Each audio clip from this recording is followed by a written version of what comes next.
You guys want to see something funny? Take a look at this picture. This is me back in 1984. I was about to turn 21. What a young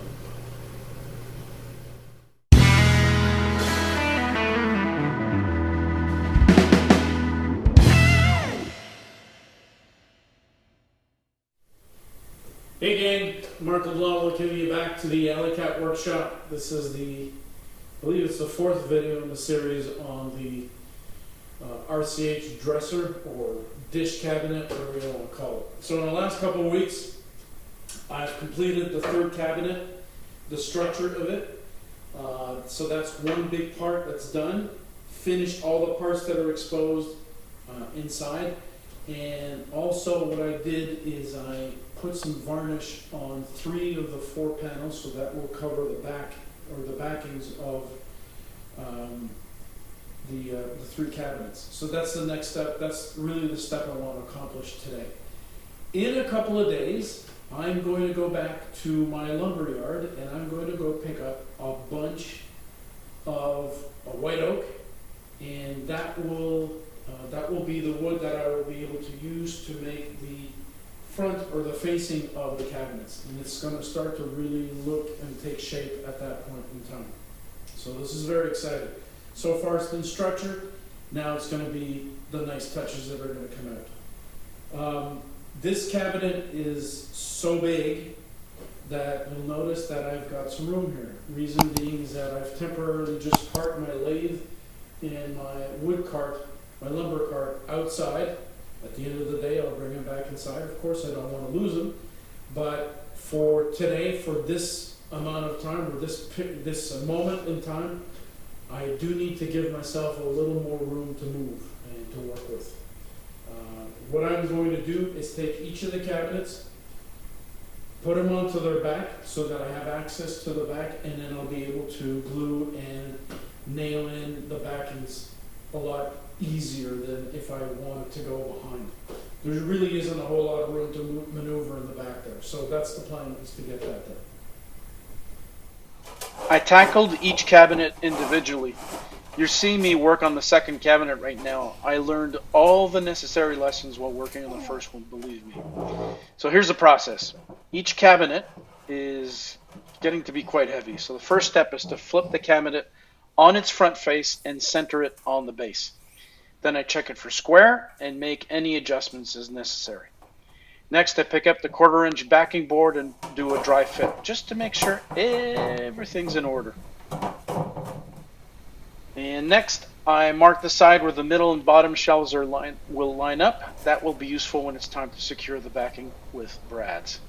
Getting there, I apply glue to the surface and that will be in contact with the backing and set the backing in place.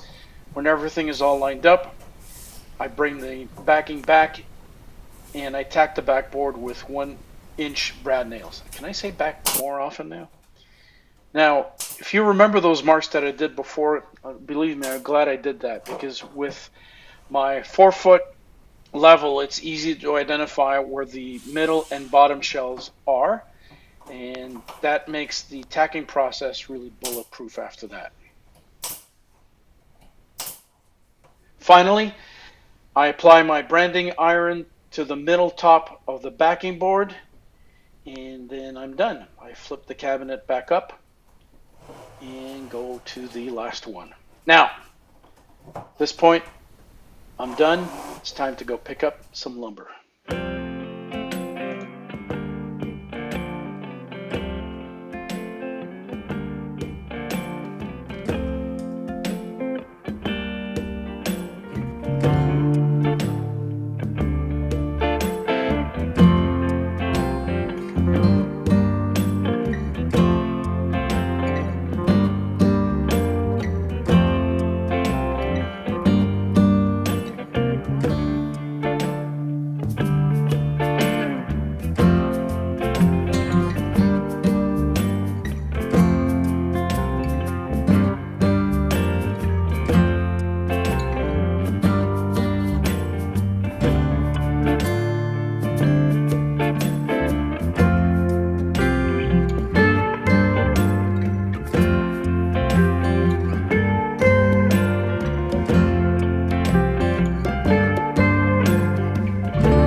shop. Yesterday I went to pick up a bunch of lumber, essentially all of the white oak that you see here.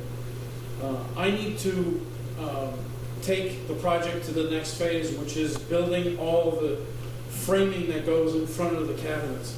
And I've got enough wood to get all the frames done on all 3 cabinets and a couple of planks that are spare that I'll keep for later.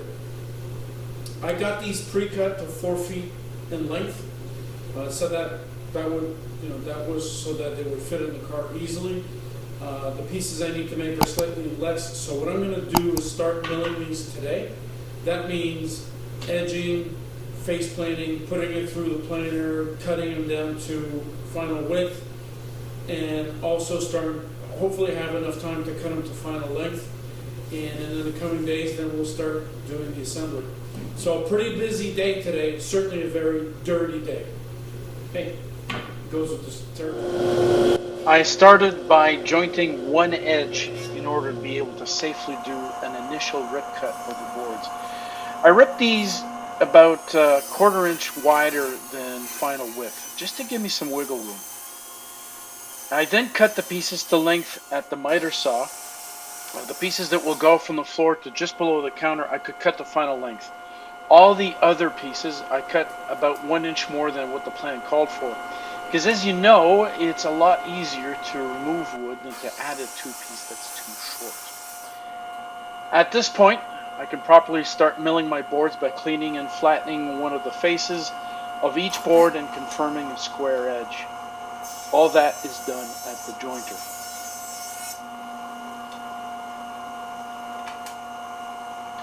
And once the boards are all set, I can go to the planer and plane down the other face to 3/4 inch, and then I can rip the boards to final width. So that's it for this video, guys. In a future video, I'm going to be working on assembling these pieces to the cabinet to create the face frame. Thanks for watching, and I'll see you soon, I hope.